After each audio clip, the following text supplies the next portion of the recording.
آج کی ویڈیو میں ہم بات کریں گے، جو پچھلی ویڈیو میں نے ایک سلسلہ شروع کیا تھا کہ اکانومی کو بہتر کیسے کیا جا سکتا ہے یا اس بگڑتی معیشت کو کیسے کا حل کیا ہے. تو میں نے کہا تھا کہ ہم اس کو 3 سٹیجز میں، ہمیں ایک لانگ ٹرم پلان بنانا چاہیے جس کو ہم 3 سٹیجز میں یا 3 مراحل میں دیکھیں، اور اس کے لیے ہمیں کچھ چیزیں جو ہے وہ امیڈیٹلی کرنی پڑیں گی یا فوری طور پہ ارجنٹ بیسس پہ کرنی پڑیں گی. میں نے پچھلی ویڈیو میں اس کا ذکر کیا تھا. آج کی ویڈیو میں ذکر کروں گی کہ جو انٹرمیڈیٹ ٹرم جو ہے یا مطلب پہلی اگر مدت فیز جو ہے وہ اگر 1 سے 2 سال تک رہے تو دوسری والی شاید 2 سے 3 سال اس کو لگیں مکمل ہونے میں. لیکن یہ ساری فیزز سٹارٹ ہمیں ایک ہی طرح سے ایک ہی وقت پہ کرنی ہوں گی تاکہ اس کا اثرات جو ہیں وہ کچھ دیر کے بعد ہمیں نظر آئیں گے. تو پچھلی جو ویڈیو تھی اس میں میں نے کہا تھا کہ ارجنٹلی ہمیں کیا کرنے کی ضرورت ہے. اس میں میرا خیال ہے کہ میں ایک چیز جو بہت ضروری ہے وہ یہ کہنا بھول گئی تھی کہ جو منیمم ویج ہے اس ملک میں وہ اس وقت آپ سمجھ لیں کہ 20,000 میں یا 25,000 میں کون زندہ رہ سکتا ہے. تو ہمیں اس کو سیریسلی دیکھنے کی ضرورت ہے. ہمیں منیمم ویج کے بجائے ہمیں لیونگ ویج کے کانسیپٹ کی طرف جانا پڑے گا، جس کا مطلب یہ کہ کم از کم آمدنی اتنی ہونی چاہیے کہ انسان کی بنیادی ضروریات باعزت طریقے سے پوری ہو سکیں. مطلب غذائی ضروریات ہیں، تعلیم صحت کی ہیں، باقی جو بھی ان کے روزانہ کے اخراجات ہوتے ہیں انسان وہ آرام سے پورے کر سکے. تو ہم اب آج کے موضوع پہ جانے سے پہلے میں صرف یہ کہوں گی کہ یہ جو میں ویڈیوز بناتی ہوں یہ تھوڑی سی بورنگ ہوتی ہیں کیونکہ اس میں کوئی ہنسی مذاق نہیں ہوتا. میں آپ کو کوئی فن یا اس طرح کی انٹرٹینمنٹ والی ویڈیوز نہیں دکھاتی. کوئی اس میں سنسنی خیز پہلو نہیں ہوتے، کوئی گالی گلوچ نہیں ہوتی. مجھے معلوم ہے کہ یہ تھوڑا سا مشکل ہوتا ہے دیکھنا، لیکن اگر آپ کوشش کریں اور ان کو دیکھ لیں تو آپ چاہے مجھ سے اتفاق نہ بھی کریں لیکن مے بی کہ کچھ سیکھ جائیں یا آپ کو کچھ سوچنے کے لیے کوئی مواد آپ کو مل جائے. تو آج جو میں بات کروں گی وہ ہم ٹیکسیشن مطلب ان چیزوں پہ جن کی طرف ہمیں جانا چاہیے، اس کے اثرات جو ہیں وہ شاید 2 یا 3 سال کے بعد آپ کو نظر آئیں. تو اس میں سب سے پہلا جو امپورٹنٹ فیکٹر ہے یا جو ضرورت ہے ہمیں دیکھنے کی وہ ٹیکسیشن کی ہے، کیونکہ اس وقت پاکستان میں بہت ہی ریگریسو ٹیکسیشن کا نظام ہے جس کا بوجھ جو ہے وہ غریبوں پر زیادہ ہے اور امیروں پر کم ہے. مطلب جو انڈائریکٹ ٹیکسز ہیں اس کا زیادہ حصہ جو ہے وہ ظاہر ہے کہ وہ غریبوں سے آپ کو آتے ہیں، اور ٹیکسیشن جو ہے وہ ان لوگوں سے آپ کی اس وقت چل رہی ہے. تو ایک تو ہمیں پروگریسو ٹیکسیشن کی طرف جانا چاہیے جس میں انڈائریکٹ ٹیکسز کم ہوں، ڈائریکٹ ٹیکسز جو آپ انکم پہ لگاتے ہیں وہ زیادہ ہوں، اور ظاہر ہے کہ جن کی انکم جو بہت زیادہ کماتے ہیں ان پہ شرح جو ہے وہ زیادہ ہونی چاہیے. اس کے لیے بہت سی تجاویز ہیں، وہ تو ہم ڈیٹیل میں نہیں جائیں گے. بہرحال گول یہ ہے کہ آپ کا ٹیکس زیادہ کلیکٹ ہو، اس کا براڈر بیس ہو، غریبوں پہ اس کا بوجھ کم ہو، امیر زیادہ ٹیکس دیں. تو ہم ایک ایسے نظام کی طرف چلیں گے جہاں پہ ٹیکس جو ہے وہ اتنی مقدار میں یا اتنی تعداد میں یا اتنے ہمارے پاس آ جائے گا کہ ہم اس سے کچھ نہ کچھ اپنے خرچے پورے کر سکیں. لیکن اس کے علاوہ جو امپورٹنٹ چیز ہے وہ یہ ہے کہ ٹیکس کا نظام بہت ہی کمپلیکیٹڈ ہے. پاکستان میں نے دیکھا ہے کہ کیونکہ میں یو ایس میں بھی رہتی ہوں، یہاں کے ٹیکسیشن نظام کو دیکھتی ہوں. یہاں پہ بھی کمپلیکیٹڈ ہے لیکن اس کا ایک پراپر طریقہ ہے. لوگوں کو وہ نہیں کیا جاتا، مطلب تھریٹن نہیں کیا جاتا. لوگوں کے اگر آڈٹ بھی ہوتا ہے تو اس کا ایک پراپر سسٹم ہوتا ہے. اور سب سے امپورٹنٹ بات یہ کہ یہ نہیں ہو سکتا کہ آپ کسی کو پیسے دے دلا کے تو اپنا کام کروا لیں یا ان لوگوں کو رخصت کر دیں اور اپنا جو ہے وہ کام اسی طرح چلاتے رہیں. تو یہ دیکھنے کی ضرورت ہے. ایک جو بہت ہی اہم پہلو ہے اس کا وہ ہے ایگریکلچر ٹیکس کا. ایگریکلچر ٹیکس انکم پہ لگنا چاہیے جیسے تمام انکم پہ لگنا چاہیے، اس میں ایگریکلچر انکم بھی شامل ہونی چاہیے. لیکن ایگریکلچر کیونکہ لینڈ لارڈ بیٹھے ہوئے ہیں آپ کی اسمبلیوں میں، بڑے بڑے زمیندار بیٹھے ہوئے ہیں، تو انہوں نے ایک بہت ہی عجیب و غریب قسم کا سسٹم بنایا ہے کہ آپ اگر آپ کے پاس زمین ہے تو اس زمین کا جو رقبہ ہے اس کے تناسب سے آپ ایک فکسڈ اماؤنٹ آپ جمع کرا دیں ٹیکس میں، تو وہ کنسیڈر کر دی جاتی ہے کہ جیسے آپ نے انکم ٹیکس ایگریکلچر انکم پہ کر دیا، حالانکہ یہ بات بالکل غلط ہے اور یہ اس کو چیلنج کرنے کی ضرورت ہے، کیونکہ یہ لوگ بہت زیادہ کماتے ہیں ایگریکلچر سے، لیکن اس پہ ظاہر ہے کہ کوئی سیاستدان نہ بات کرے گا، نہ سیاسی پارٹیاں بات کریں گی، کیونکہ وہ تو چلتی انہی لوگوں کی وجہ سے ہیں اور انہی لوگوں کا اس پہ کنٹرول ہے، تو یہ عام لوگوں کی سوچنے والی بات ہے۔ اچھا، اس کے بعد ہم بات کریں گے کارپوریٹ ٹیکسز کی۔ اس پہ بھی بہت زیادہ ڈسکشن ہوتی ہے اور معیشت دان یہ بھی کہتے ہیں کہ کارپوریشنز پہ بہت زیادہ ٹیکس نہیں لگنا چاہیے۔ ظاہر ہے کہ جب آپ ٹیکس لگاتے ہیں تو اس کے آپ یہ دیکھتے ہیں کہ ملک کو کس چیز کا فائدہ ہوگا، آپ کسی کو فیور نہیں دے رہے ہوتے، تو اس کو دیکھنے کی ضرورت ہے کہ کارپوریٹ ٹیکس کتنا ہے اور بزنسز جو ہیں وہ کتنا ٹیکس پیری۔ مجھے معلوم ہے کہ ایون یو ایس میں بھی جو بڑی بڑی بزنسز ہیں وہ ٹیکس نہیں دیتی، کیونکہ ٹیکس میں لوپ ہولز اتنے کریٹ کیے جاتے ہیں، بیکاز یہاں پہ بھی کیپٹلسٹ سسٹم ہے، تو یہاں پہ بھی ان کو ایسے طریقے بتائے گئے ہیں، قانونی طریقے، جس کے ذریعے وہ اس سے فائدہ اٹھا لیتے ہیں اور وہ ٹیکس نہیں پے کرتے۔ تو یہ ہمیں دیکھنا ہوگا، اور ہمیں اگر اس طرح کا کوئی حساب کتاب ہے، میں ٹیکس ایکسپرٹ نہیں ہوں، تو ہمیں اس کو ٹھیک کرنے کی ضرورت ہے تاکہ ہر کوئی اپنا شیئر جو ہے ٹیکس کا وہ پے کرے۔ کچھ چیزیں ایسی ہیں جو کہ انسانوں کی ضروریات ہیں، مطلب یہ ان کے لیے زندگی کے لیے یا زندہ رہنے کے لیے ضروری ہیں، جیسے دوائیاں ہیں، جیسے خوراک ہے، میرا خیال ہے کہ اس کو ٹیکس سے ایگزیمپٹ ہو جانا چاہیے، اس پہ ٹیکس نہیں پے کرنا چاہیے لوگوں کو۔ اور میں نے جیسے پہلے کہا کہ بجائے اس کے کہ آپ انہی لوگوں پہ ٹیکس بڑھاتے چلے جائیں کیونکہ آپ کا ریونیو ٹارگٹ نہیں پورا ہو رہا، ٹیکس کو براڈن کرنے کی ضرورت ہے۔ میرا خیال ہے کہ یہ جو کانسیپٹ ہے نان فائلرز کا، یہ مجھے بہت ہی عجیب و غریب لگتا ہے کہ پاکستان میں لوگ کما رہے ہیں لیکن وہ ٹیکس فائلر ہی نہیں ہیں، تو آپ کیسے اس نظام کو ٹھیک کر سکتے ہیں؟ اس کو بھرا سوچنے اور دیکھنے کی ضرورت ہے، لیکن جیسے میں نے کہا کہ یہ وہی حکومت کر سکتی ہے جو کہ عام لوگوں کی حکومت ہو، جو اس کو سمجھے اور پھر اس میں اتنی جرأت ہو کہ وہ اس کو ہینڈل کر سکے۔ میں نے پچھلے اس میں کہا تھا کہ ارجنٹ میجرز جو کرنے چاہیے جس سے کہ ریاست کے پاس اتنے وسائل جنریٹ ہوں جس سے کہ وہ اپنے خرچے اور پورے کر سکے اور لوگوں کی فلاح و بہبود کے لیے کام کر سکے۔ اس میں ایک چیز میں ایڈ کروں گی یہاں پہ کہ اگر فرض کیا وہ جو میجرز ہیں اس سے وہ پورا نہیں ہوتا، کام نہیں ہوتا یا ضروریات پوری نہیں ہوتی، تو یہ ریاست کی ذمہ داری بنتی ہے، بلکہ اس کی مورل رسپانسبلٹی ہے کہ وہ ان لوگوں پہ ایکسٹرا ٹیکس لیوی کرے جن کے پاس بے انتہا دولت ہے یا جن کے پاس ایک حد سے زیادہ انکم ہے یا ان کے اثاثے ہیں۔ یہ بہت ضروری ہے کیونکہ اگر جو بھی لوگ ہیں، جتنے بھی لوگ ہیں، انہوں نے جو بھی پیسہ بنایا ہے اس ملک میں، جو امیر و کبیر لوگ ہیں، انہوں نے اس ملک کے وسائل استعمال کرتے ہوئے، اس ملک کے لوگوں کی محنت کو استعمال کرتے ہوئے، کئی دفعہ ان کا استحصال کر کے وہ پیسے کمائے ہیں، اور یہ ریاست کو اس کو دیکھنے کی ضرورت ہے کہ فرسٹ آف آل تو وہ ہو ہی نہ، لیکن وہ شارٹ ٹرم میں تو پاسبل نہیں ہے، اس کے لیے ہمیں لانگ ٹرم پلان میں دیکھنا ہوگا، لیکن اس وقت ریاست اس پہ ایک ہیوی ٹیکس لاگو کر سکتی ہے، چاہے وہ ون ٹائم ہو، چاہے وہ کچھ عرصے کے لیے ہو، چاہے وہ پرماننٹ ہو، وہ اس کی ضرورت پہ ڈیپینڈ کرے گا، لیکن یہ بالکل سوچنے اور دیکھنے والی بات ہے اور ریاست کی ثوابدید ہے کہ وہ اس وقت کرے اگر ضرورت ہے تو۔ اچھا، اس کے بعد ہم دیکھتے ہیں کہ جو اور اس پہ بہت سے لوگ بات کرتے ہیں، ایون حکومتیں بھی بات کرتی ہیں، مطلب مختلف حکومتیں جو ہیں انہوں نے بات کی ہے، سیاسی پارٹیاں کہ جو میڈیم اور اسمال انڈسٹری ہے اس کو اسٹرینتھن کرنے کی ضرورت ہے، اور میرا خیال ہے کہ یہ بالکل ضرورت ہے، لیکن اس وقت کیا ہوتا ہے کہ بات کرتے ہیں لوگ، اس پہ عمل نہیں ہوتا، اور اس میں سب سے جو امپورٹنٹ ایک چیز ہے وہ انٹرپرینورشپ کو پروموٹ کرنے کی ضرورت ہے، اور انٹرپرینورشپ کا یہ مطلب نہیں ہے کہ آپ صرف انہی لوگوں کو فیسیلیٹیٹ کرتے رہیں جن کے پاس آلریڈی اثاثے ہیں، بلکہ وہ لوگ، وہ نئے نوجوان جو پڑھ لکھ کر اب آ رہے ہیں، جو اپنا بزنس سٹارٹ کرنا چاہتے ہیں یا ان کے پاس کوئی آئیڈیاز ہیں یا ان کے پاس سکلز ہیں اور اس کو وہ استعمال کر کے کچھ پروڈیوس کرنا چاہتے ہیں، ان کو فیسیلیٹیٹ کرنے کی ضرورت ہے، ان کو اگر ضرورت ہو تو ان کی کیپیسٹی بلڈنگ یا ٹریننگ ان کو دینی چاہیے، اور پھر سب سے امپورٹنٹ جو بات ہے وہ یہ کہ فائنانس پر ان کی ایکسیس ہو، مطلب بینک سے وہ جا کے لون لے سکیں، اور آسان قسطوں پہ لے سکیں. جو پرائیویٹ بینکنگ سیکٹر ہے اس کا پرابلم یہی ہے کہ وہ صرف ان لوگوں کو پیسے دے گا, ان لوگوں کو لونز دے گا جن کے پاس آلریڈی کوئی ایسٹس ہیں جن کو وہ کولیٹرل رکھ سکتے ہیں, یا ان کے پاس آلریڈی بہت زیادہ پیسے ہیں, یا ان کا انفلوئنس ہے. عام لوگوں کو, مڈل کلاس کے نوجوانوں کو جو یہ کرنا چاہتے ہیں, بہت مشکل ہوتی ہے اس میں. تو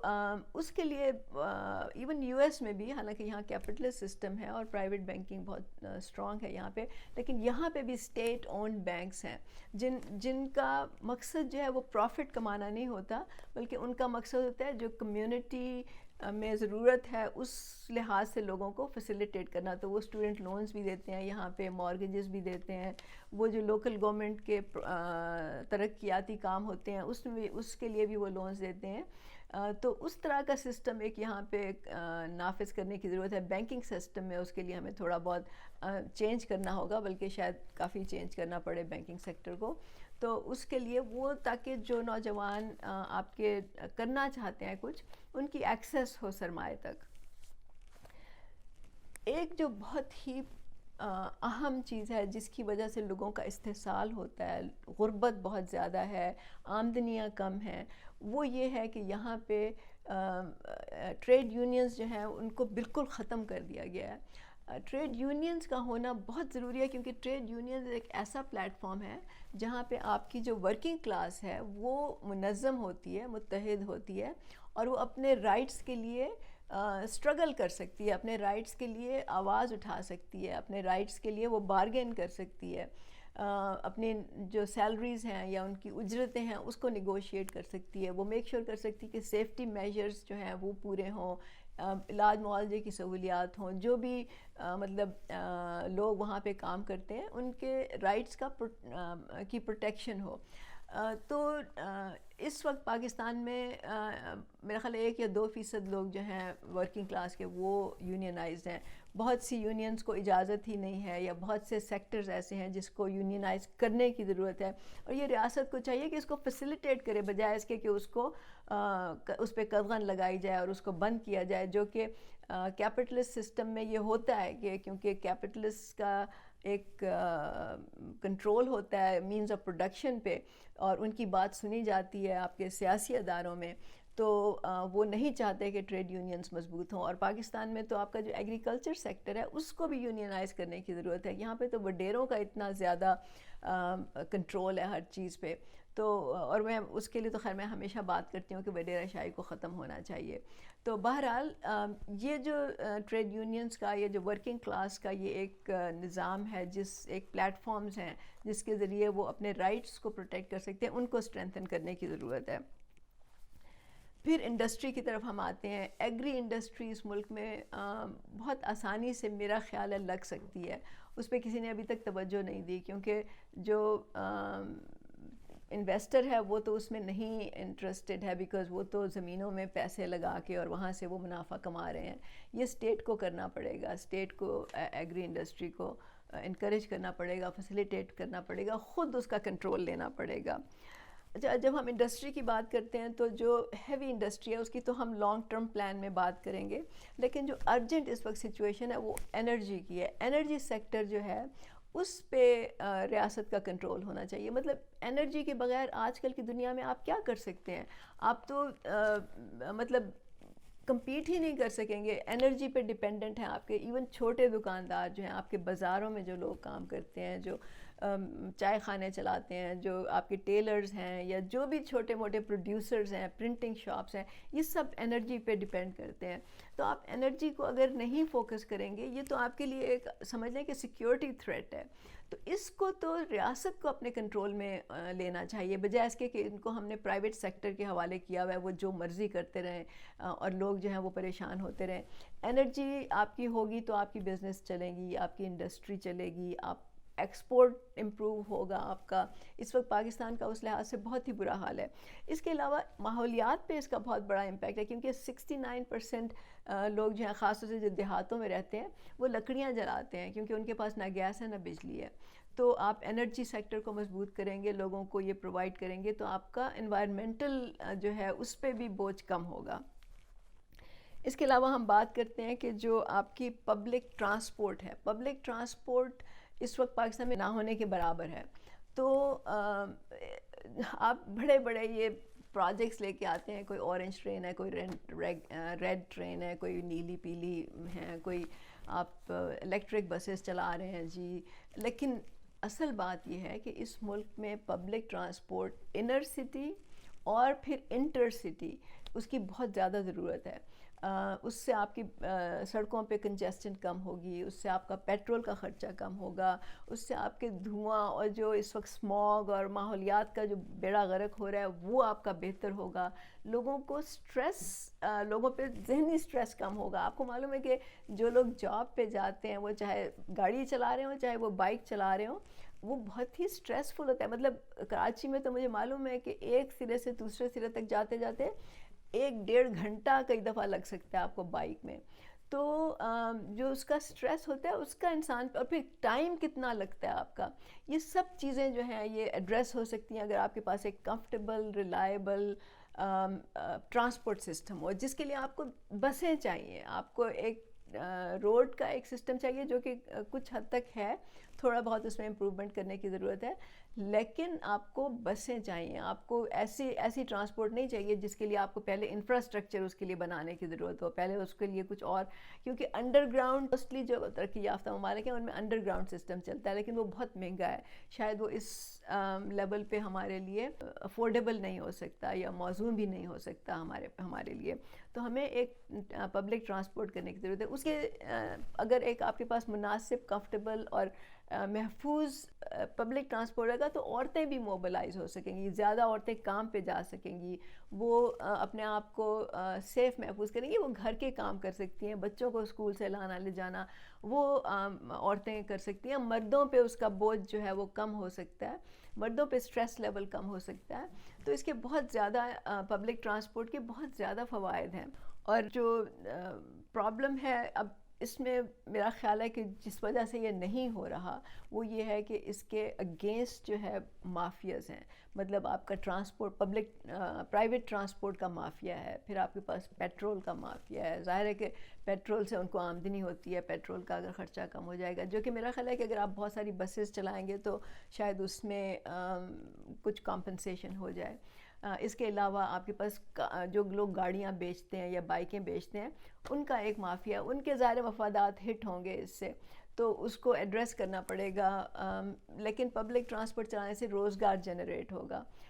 کافی لوگوں کو اس میں ایڈجسٹ کیا جا سکتا ہے. تو یہ ساری چیزیں دیکھنی ہوں گی, لیکن پبلک ٹرانسپورٹ مسٹ ہے اگر ہم نے اس ملک کو آگے کی طرف لے کے جانا ہے. پھر ہم نے یہ دیکھنا ہے کہ جو یوتھ کے پروگرام کی میں نے پچھلی دفعہ بھی بات کی تھی, یوتھ اتنا امپورٹنٹ ہے, یوتھ پہ فوکس کرنا, کہ میں سمجھتی ہوں اس کو کیے بغیر پاکستان کہیں نہیں جا سکتا. مطلب یوتھ کے بغیر آپ یوتھ اگر آپ کی ان ایجوکیٹڈ ہوگی, ان اسکلڈ ہوگی, ان ٹرینڈ ہوگی, تو ایک تو نمبر 1 اس میں جو مینٹل سٹریس ہوگا, جو انتشار ہوگا, ذہنی انتشار, وہی نقصان دہ ملک کے لیے ہو سکتا ہے. تو اس کے لیے آپ نے اڈلٹ لٹریسی پروگرام شروع کرنے ہیں. بہت سے لوگ ایسے ہیں جن کو موقع ہی نہیں ملا کالج اسکول جانے کا. پھر اس کے علاوہ آپ کو چاہیے کہ جو سکلز ہیں ان کو امپروو کرنے کی ٹریننگ ہو, کیپیسٹی بلڈنگ ہو, سافٹ سکلز جو ہیں آج کل وہ بہت ضروری ہے. آپ نے لوگوں سے بات کیسے کرنی ہے, آپ نے کسٹمر سے کیسے ڈیل کرنا ہے, جو انٹر پرسنل ریلیشن شپ ہوتے ہیں, آپ نے کسی بھی ادارے میں کام کرنا ہے تو اپنے اختلافات کو کیسے دور کرنا ہے, ٹیم ورک کیسے کرنا ہے, لوگوں کو امپاور کیسے کرنا ہے, یہ ساری چیزیں جو ہیں یہ اس ٹریننگ میں آتی ہیں. اور اگر لوگوں نے باہر جانا ہے یا باہر کسی سکلز کی ضرورت ہے تو وہ ہم نے کیسے اس کو ایڈریس کرنا ہے, تو یہ ہمیں کرنے کی ضرورت ہے. پھر ہمیں ایگریکلچر پہ دھیان دینے کی ضرورت ہے. یہ ایگریکلچر ملک ہے, یہاں پہ میرا خیال ہے کہ 46% آپ کی جو آبادی ہے, جو ورک فورس ہے وہ ایگریکلچر میں کام کرتی ہے. ایگریکلچر میں میرا خیال ہے GDP کا حصہ جو ہے وہ 25% رہ گیا ہے یا کچھ اس طرح سے, اف آئی ایم کریکٹ. تو آپ نے ایگریکلچر کو ماڈرنائز کرنا ہے. ایگریکلچر جو ہے وہ اس ملک کی غذائی ضروریات پوری کرنے کے لیے ہے, اور یہی اس کی اولین ریکوائرمنٹ ہونی چاہیے یا اس کی ترجیح ہونی چاہیے. کیش کراپ تو بعد میں آتی ہیں, مطلب جو چیزیں آپ اس لیے پیدا کرتے ہیں کہ اس سے منافع کمائیں یا وہ ایکسپورٹ کریں، وہ ایک سیکنڈ لیول کی بات ہے، وہ بھی کرنی چاہیے، لیکن سب سے پہلے آپ کو لوگوں کی غذائی ضروریات پوری کرنی چاہیے. اور اگر ہم نے یہ سارا کچھ کرنا ہے تو اس کے لیے ہمیں اپنی پروڈکٹیو کیپیسٹی بڑھانی ہوگی. اس کے لیے ہمیں ٹیکنالوجی کو لانا ہوگا، ایگریکلچر میں اس کو ریسرچ اینڈ ڈیولپمنٹ کو پروموٹ کرنا ہوگا، واٹر مینجمنٹ کو ہم نے دیکھنا ہوگا کہ پانی کو ہم کیسے استعمال کر سکتے ہیں، کیونکہ وہ ایک بہت بڑا مسئلہ یہاں پہ بنتا چلا جا رہا ہے. تو یہ سب چیزیں جو ہیں یہ ایگریکلچر پہ ہمیں فوکس کرنے کی ضرورت ہے. پھر ہم نے یہ دیکھنا ہے کہ جو ہماری گروتھ ہے، جو کہ ہم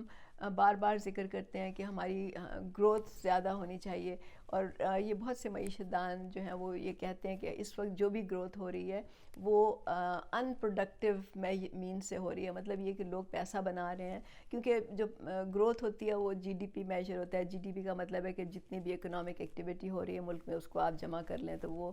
جی ڈی پی بن جاتا ہے. جی ڈی پی زیادہ ہو تو آپ اس کو کہتے ہیں جی گروتھ ہو رہی ہے، لیکن وہ گروتھ کس طریقے سے ہو رہی ہے یہ بہت اہم ہے. تو اگر وہ تو نان پروڈکٹیو طریقوں سے ہو رہی ہے، مطلب ریئل اسٹیٹ میں لوگ انویسٹ کر رہے ہیں اور اس سے پیسہ بنا رہے ہیں، جی ڈی پی تو اوپر جائے گا اور لوگ بہت خوش ہوتے ہیں، جی ریئل اسٹیٹ کی قیمتیں بہت بڑھ گئی ہیں اور اس لیے ہمارا مطلب ہم ترقی کر رہے ہیں یا ہماری اکانومی بہتر ہوئی ہے. بالکل غلط بات ہے. ریئل اسٹیٹ کی قیمتیں بڑھ رہی ہیں، وہ آپ کی اسپیکولیشن سے بڑھ رہی ہیں، اور اگر وہ زیادہ ہو رہی ہیں تو اس کا نقصان ہو رہا ہے، عام لوگوں کو فائدہ نہیں ہو رہا. تو اس لیے ہمیں یہ دیکھنا ہوگا کہ ایکسپورٹ اورینٹڈ آپ کی گروتھ ہو، مطلب پروڈکشن اورینٹڈ گروتھ ہو، لوگ نئی چیزیں بنا رہے ہوں، ٹیکنالوجی آ رہی ہو، سروس آپ کا سیکٹر جو ہے وہ امپروو کر رہا ہو، آپ کی service industry I T sector جو ہے وہ اسٹرینتھن ہو رہا ہو، آپ کی سافٹ ویئر مطلب لوگ ایسی چیزیں بنا رہے ہوں ڈیجیٹل پلیٹ فارم سے یا ٹیکنالوجی کے ذریعے جو کہ باہر امپورٹ ہو سکیں، وہ والی گروتھ ہمیں چاہیے.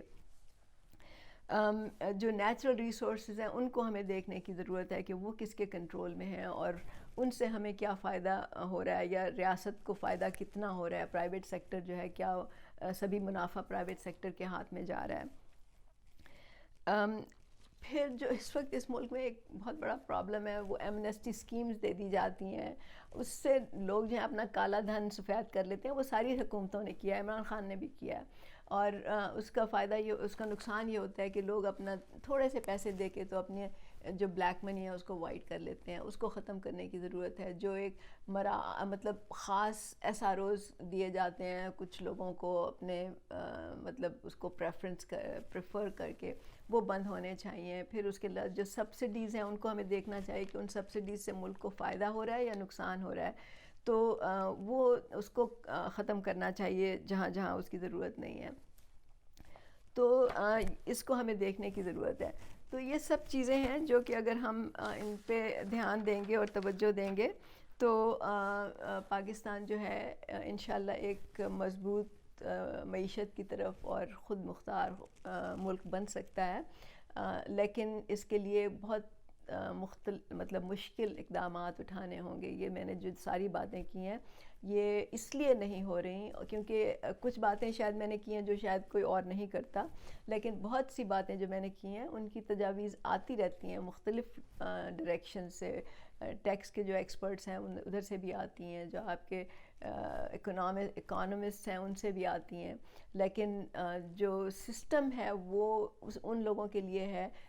کہ اگر وہ ہم یہ چیزیں نافذ کریں گے تو ان لوگوں کا نقصان ہوگا. اس لیے پولیٹیکل ول نہیں ہے، اس لیے جو سیاسی طور پہ